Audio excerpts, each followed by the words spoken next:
Most cities just kind of happen, right? They start as small settlements and grow over centuries.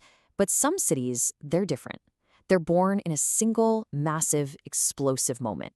And today we're looking at one of those, Nicopolis, a city whose name literally means victory city. Just look at this. Peeking through this ancient Roman gateway, you're looking out onto the ghost of a once magnificent city in western Greece. For hundreds of years, this place was a symbol of absolute power, and it marked the dawn of a whole new era for Rome. And that really gets to the heart of it all. It's a pretty incredible question when you think about it. How does a single battle, one of the most decisive naval clashes in all of history, lead to the creation of an entire city?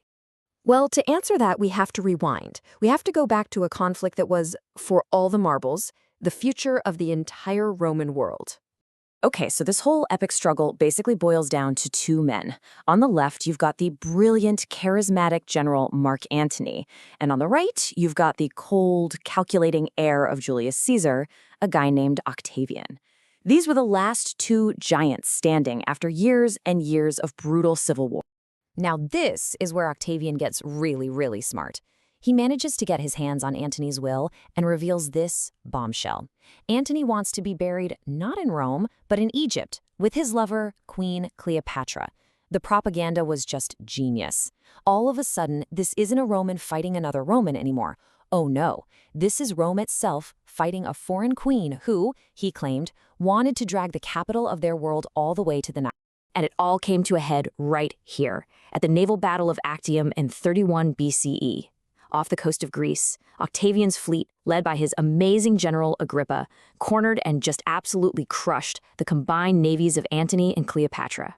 It was over. Just like that. Octavian was now the undisputed master of the Roman world. So, with his enemies gone, Octavian, who's about to be renamed Augustus, decides to create the ultimate monument to his victory. Not just a statue or an arch, but a whole city. The city of victory, built right where he won it all. But wait, how do you get people for a brand new city? Well, Augustus used a method that was, let's say, both ruthless and efficient. It's called synoism. He essentially forced the people from all the surrounding Greek towns, like Ambracia and Lucas, to pack up their lives, leave their homes, and move into his new metropolis. And get this, on the very hill where he'd set up his command tent before the battle, he built a massive victory monument. The inscription really says it all. He dedicated the camp where he launched his attack and decked it out with naval spoils. Okay, now check this out. On the left, you've got the ground plan, and you can see it was huge, but the detail on the right is just wow. These massive sockets were cut into the wall to hold the ultimate trophies, 36 heavy bronze battering rams, literally ripped from the bows of Antony and Cleopatra's captured warships. I mean, talk about sending a message. And even today, you can still see the massive footprint of this monument, sitting right there, overlooking the very bay where history turned. You can almost imagine Augustus standing on that spot, the master of his new world. And here's a fun little story to show he wasn't all about grand, scary gestures. Augustus also put up a bronze statue of a donkey and its driver. Why? Well, because on the morning of the battle, he happened to run into them. The driver's name was Eutychus, which means prosper, and the donkey's name was Nikon, which means victor. He took it as a divine sign that he was going to win. So the city was born from this incredible victory, but what was it actually like to live there? Let's take a little walk through Roman Nicopolis during its golden age. And let me tell you, this was not some messy town that grew over time. Nope. Nicopolis was a perfect example of Roman order, built on a strict grid system. You had a main east-west street called the Decumanus and a main north-south one, the Cardo, and they divided the city into these perfect, neat little blocks. This was the empire's logic stamped right onto the earth. And it became a big deal fast.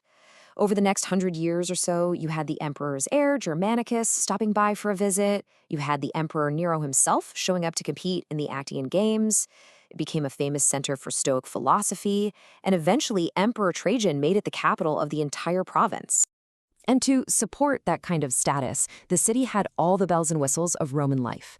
We're talking a 50-kilometer-long aqueduct to bring in fresh water, a huge theater, a stadium for the games, an odeum for concerts, and not one, but two giant public bath complexes. This was a city built to impress. But, of course, empires don't last forever, and religions change.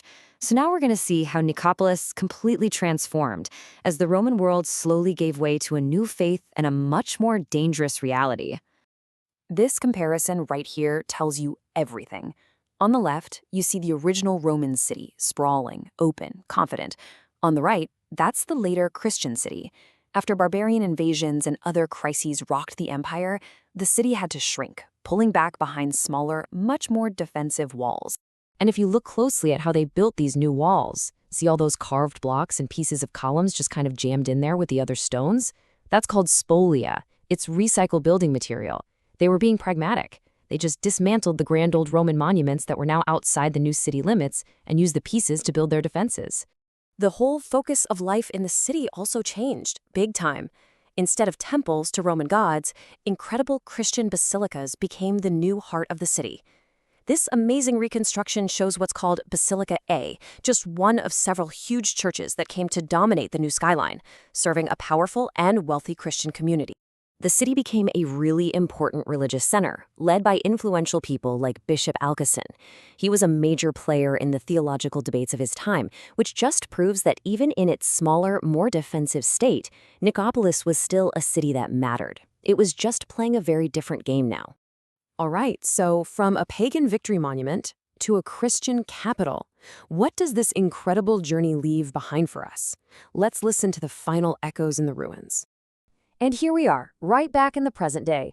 This aerial shot shows the foundations of that same Basilica A, nestled right up against the early Christian wall. It perfectly captures the city's thousand-year story, a symbol of military conquest, a bustling Roman hub, a fortified Christian center, and now, a quiet echo in the Greek countryside. Which leaves us with one last thought. If a city purpose-built to be an eternal monument to one of history's most famous victories, can be almost completely forgotten by time, well, it makes you wonder, doesn't it? What other incredible stories are still buried out there, waiting to be rediscovered, maybe right beneath our feet?